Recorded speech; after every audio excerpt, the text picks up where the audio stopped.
पन जेव पन कथ वुछन वालन तो बोजन वालन मैंने तरफ लोलबुर तो मायबुर सलाम नाज़रीन मोहतरम अस्सलाम वालेकुम वरहमतुल्लाहि वबरकातुहू। अक्सर बेशतर आम कशर शिकायत रोजान हेकान फोनस पे कशुर लिखित कशुर रस्मुल खत्स मज कह ये पन्निस अंग्रेजी या उर्दू लिखित हेकान, मगर बह वेस वन हेको बाज़त पे कशुर लिखित। हाँ कह मात्राय कह आवाज तम यम जन पूर पे वर्तवित हेकान, मगर 90 पे 95% बाज़त पे कशुर हेकान फोनस मज लिखित। यह कित पे लिखित बह वन ये वीडियो लेक्चरस मज, अगर अम ब्रोह वेस बह गुजारिश कर यह चैनल करो सब्सक्राइब तो सत दबो बेल आइकन तो युथ इन वाले वीडियो तुम गोड़े शिची। तेल करो शुरू। गोडनेथ सोदे पन्निस फोन प्ले स्टोर अत मज गसुन, अम पत वुचो तुम ये करो तुम बाज़त पे टाइप जी बोर्ड टाइप करो तुम जी बोर्डस मज ऑलरेडी मे इंस्टॉल्ड तुम वुचो यह जी बोर्ड यह इंस्टॉल आमुत कर तुम इंस्टॉल कर इंस्टॉल गस कंप्लीट पे अम पतन तुम बाज़त पे पन फोन सेटिंग तथ मज गसुन। फोन सेटिंग मज गसित तुम वुचुन अत बाज़त पे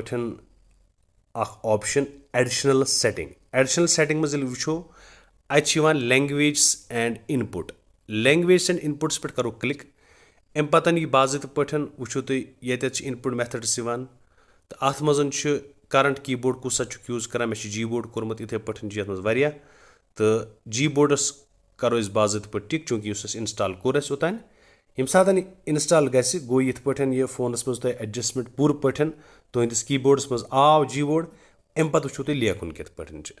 फॉर एग्जाम्पल अगर बह नोट्स मज क्या लेहस कशर पे लेखन बह लेख मिसाल के तौर पर मे लेखन वो ये मे कर सिलेक्ट लैंग्वेज बह कर यम सत गो इंग्लिश यह गो कशुर तो इथे पे बाकी जबान तो कशर तह बाज़त पे वह अगर मे लेखन क्या मिसाल के तौर पर अगर बह लेख कशीर क अ आवाज़ यानी अमाल गसान यूज़ यह क शीन ये अत गई किश जीर बन कन कशीर लिख मे इथे पे लिख कशीर मे लेखन अम पतन मे छोट आवाज़ त्रावन इत पे कशीर सेठा ए आवाज़ सेठा कशीर सेठा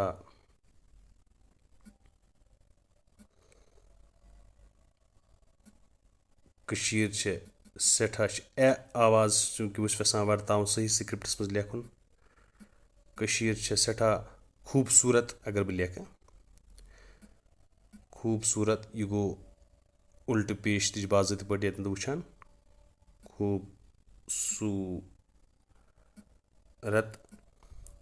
तो इथे पे हेकू तुम कह लिखित। अलबत्ता अख चीज थवन याद ये मज थोड़ा प्रॉब्लम सह गो ये तालर वुचान लकुट अड़ी शक्ल तालर बदल जन सही आवाज़ अम खतर थवन याद सह ये तह बास हकीकत तह बास मिसाल के तौर पर तह बास नसा अम खतर हसा मे बसान मुनासिब कि यह अड़ी त्रावन, मगर ना आवाज़ हेरमी सही जन यह आवाज़ यह सही। तो इथे पे बे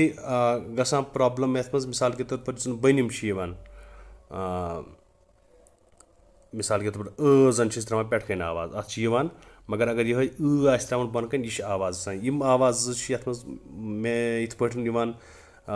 छकान यमन ये वर्ताव पूर कि बाकी सोरे तुम हेकू बाज़ाबी थो याद ये पे यम सात क्लिक करो तुम वो ये बाज़त पे यमन आवाज़न पेश उल्ट पेश तीर यह आवाज़ यह दुजबर ए मद यम आवाज़ हेकू तुम आराम सान वर्तवित तो इत पे हेकू तुम बाज़त पे कशुर लिखित। तो यह सोन अजुक वीडियो लेक्चर ये मज कोशिश कर तुम हो कित पे हेकू तुम बाज़त पे पन्निस फोनस मज कशुर रस्मुल खत जी बोर्ड के जरिए लिखित तथ मज कशर जबान लिखित। तो उम्मीद से तुह आस समझ आमुत। मे दियो इजाज़त नईस वीडियो लेक्चरस मज सपद बे तुह मुलाकात तोताम तुह खुदायस हवाले।